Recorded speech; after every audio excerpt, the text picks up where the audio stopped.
Layer. So একটা vibes আসবে, দেখেন লেয়ারটা। এই আজ আমি আপনাদের শিখাবো কিভাবে আপনারা ব্যাচেলাররা সাবু রান্না করে সাবু খাবেন, সাবু রান্না করে ফালুদা খাবেন, সরি সাবু রান্না করে সাবু না, সাবু রান্না করে ফালুদা খাবেন। তার জন্য আমরা কি করব, এরকম যে আড়ঙের যে দুধগুলো আছে এগুলো আগে এক প্যাকেট কিনবো, হাফ কেজির কিনে আমরা সেই আড়ঙের দুধটা জ্বালাবো। সাথে আড়ঙের দুধের সাথে সাথে আমরা চিনি রেডি করে রাখবো, আর যে সাবু এগুলো পরিমাণ মতো আমরা পানি দিয়ে ভিজায় রাখবো, ধুয়ে পানি দিয়ে ভিজায় রাখবো। এটা যখন টকবক করবে এর ভিতরে আমরা চিনি দিয়ে মিশ্রিত করে তারপরে সাবুটা দিয়ে জ্বালাবো, তাহলে সাবুর ভিতরে মিষ্টি ভাবটা চলে আসবে। এভাবে করে আমরা রান্না করব। তো আপনারা এখন সাবুর পরিমাণটা কেমন কি দিতে হবে এইটা আসেন কথা।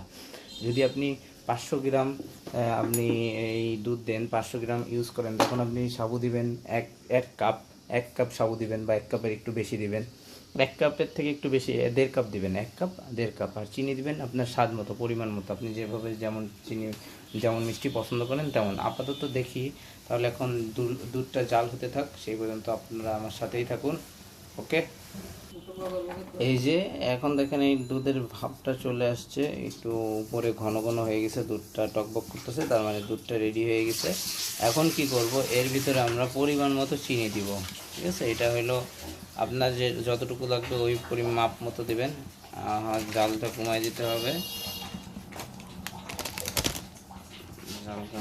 পরিমাণ মতো চিনি দিতে হবে।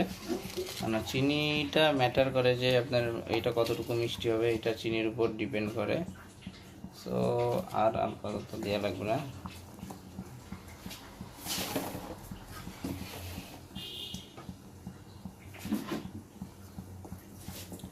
এখন জাস্ট আমরা সাবুটা ধুয়েই এই দুধটা জ্বালাবেন। এই যদি আপনারা এই আড়ঙের এই দুধগুলো কিনেন তাহলে আপনি 5 মিনিট জ্বালাইলে দুধটা সম্পূর্ণ হয়ে যাবে। আর যেগুলো আরেকটা যেই দুধগুলো আছে ওগুলোর জন্য তো আরও বেশি জ্বালাইতে হয়, বাট এটা বেশি জ্বালানো নেসেসারি না। এখন আমরা এই যে সাবু দিয়ে দিব, এটা এর ভিতরে সাবু দিয়ে দিব।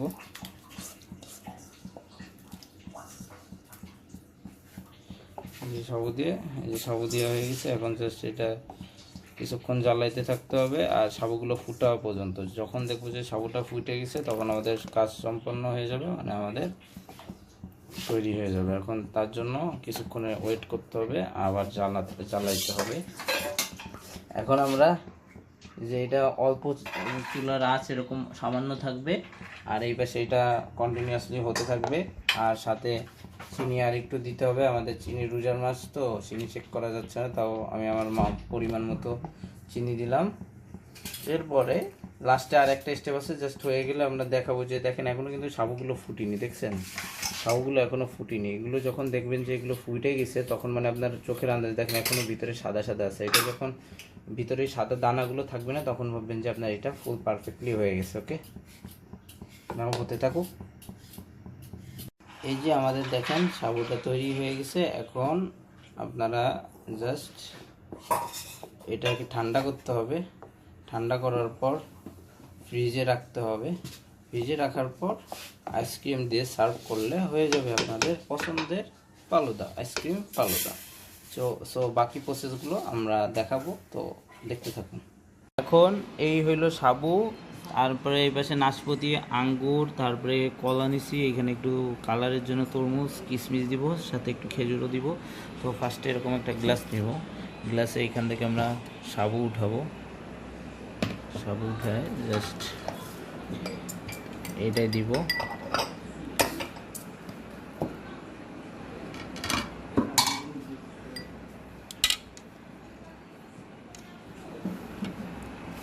গেল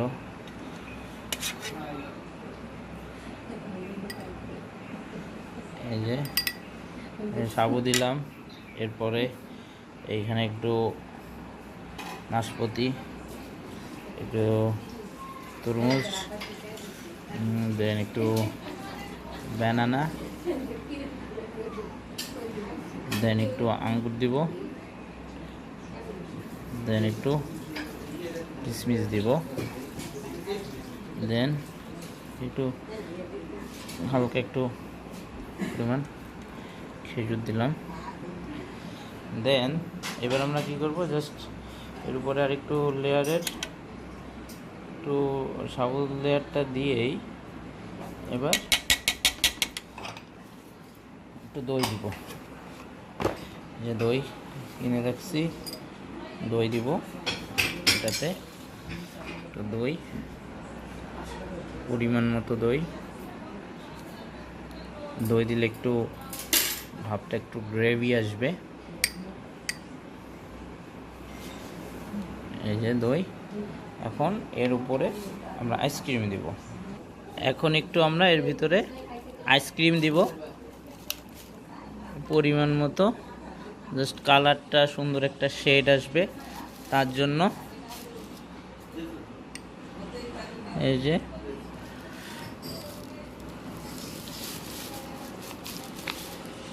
যে সুন্দর এই হয়ে গেল আমাদের ফালুদার লেয়ার। দেখুন খুবই সুন্দর লেয়ার। সো একটা ভাইবস আসবে, দেখেন লেয়ারটা। এই